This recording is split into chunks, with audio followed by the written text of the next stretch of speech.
What's up guys? Welcome to my vlog. So for today, medyo iba yung vibe kasi food vlogging ang atake natin ngayon. At dahil walang parents ko na magluto, ako na lang ang nag-order kasi nasa boarding house ako ngayon. So ayun, nag-order na lang ako ng 2 pieces fried chicken with rice and meron din yung pansit with scrambled eggs ibabaw na nagpapatakam sa lahat. Sulit siya guys sa mga student na nagtitipid sa boarding house, just like me. So, sa halagang 139 pesos, meron ka ng pang meal.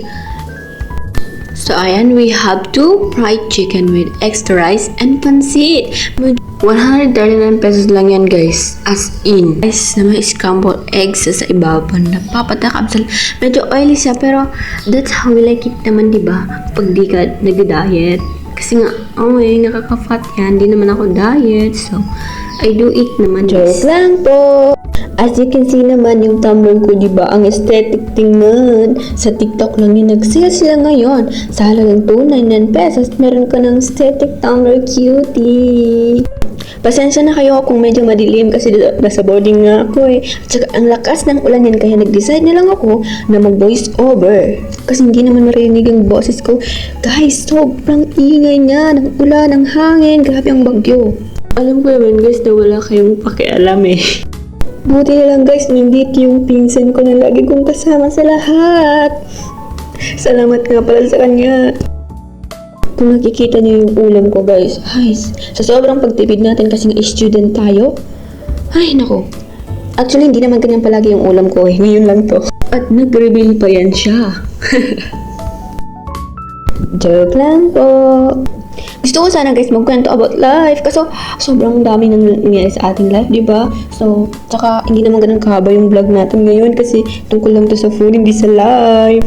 Babagal talaga ako guys kumain pag on camera, pero pag off cam, ang bilis ko niyan. Joke lang po. Thank you guys for always supporting my channel. Love ko kayong lahat. Bahala kayo dyan. Tuloy lang ako sa pagkain ko para maubos nito guys. As in. Kasi nga, bawal magtapon ng pagkain. Kasi nga, magkagalit si God. At yan, ginawa pang excuses si God. Pero totoo naman, diba?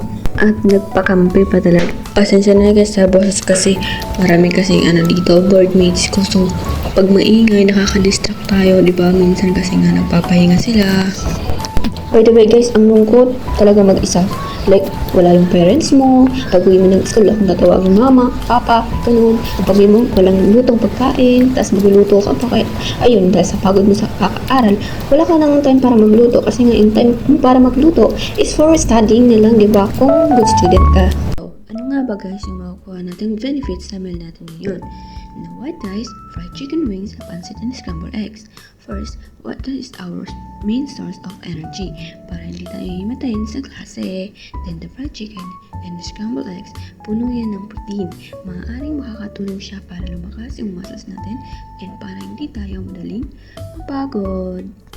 And yung pansit guys, may carbs din yan, plus minsan may veggies, so it's help to our digestion. Overall, this meal is to give us energy, strength, and busog factor. Perfect na perfect talaga for students like us na always on the go. Simple lang pero ang daming benefits, diba? Kaya kain tayo pero balance pa rin ha. Okay guys, real talk naman. Pag sumobra tayo sa kain ng white rice, fried chicken, pansit, eggs, una, sobrang daming carbs galing sa rice and pansit plus oil sa fried chicken. Pag naipon yan sa katawan, pwede siyang maging fat and also pwede pataas ng blood sugar natin. Tapos yung fried chicken and scrambled eggs, maraming fat and cholesterol. Yan pag everyday and sobra-sobra, so nakakabara siya sa heart natin and long run. At dahil wala masyadong veggies dito, kulang tayo sa fiber and vitamins. So, pwede tayong ma-constipated or madaling magkasakit. Okay lang naman kumain ng ganyan, pero dapat balance pa rin and huwag sosobra kasi health is wealth pa rin.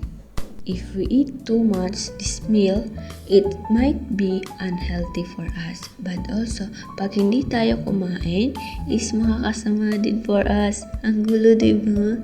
Pero dapat lagi tayong mag-iingat sa pagkain natin. Yung mga bawal sa atin, wag natin kainin, okay? Para syempre, malusog tayo pagpasok sa school. Ayan guys, so nakikita nyo, malapit na ako matapos kumain. Sobrang nasarapan ako sa pagkain ko today. As in, dahil hindi naman ako diet. Duh. Good luck lang sa mga student dyan na diet. Pasensya na talaga kayo guys sa boses ko ngayon. As in, para siyang nabubulol kasi nga. Ang sakit ng leeg ko. Sobra. Obvious naman, di ba? Sa mga students dyan na malayo sa mga magulang nila, katulad ko, kaya natin yan. Fighting lang. Okay? Guys, as you can see naman, di ba? Yung ulam ko, parang wala nang natitira. Okay lang yan, guys. Kasi nga, parang gutom naman tayo today. Kasi ang dami nating ginawang activities. Dapat may parang din tayo sa pagkain. Ay, ako lang pala. So, yun lang, guys. For today, always remember, kain tayo ng masasarap, pero balance pa din para healthy tayo sa school. And always remember, breakfast is a must. And this is lunch. Charot! This is my channel, Ayo TV channel on YouTube. Thank you for watching. See you on my next vlog.